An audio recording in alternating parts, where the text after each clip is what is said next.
Cinema flop అయితే అందరూ మీరు వదలలేదు. నేను మీ గురించి ఎప్పుడు మాట్లాడతాను.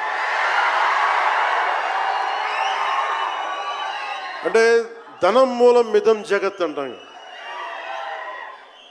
అంటే అన్ని బంధాలు, కార్ల్ మార్క్స్ చెప్పిన అన్ని బంధాలు ఆర్థిక బంధాలని సినిమా పరిశ్రమలో మరింత బలంగా తెలుస్తాయి. నా రెమ్యునరేషన్ ఇచ్చేసాను అని నా దగ్గర అంతమించి డబ్బులు లేవు. కానీ ఆ రోజు నుంచి ఈ రోజు దాకా ఒకటైతే మార్పు జరిగింది.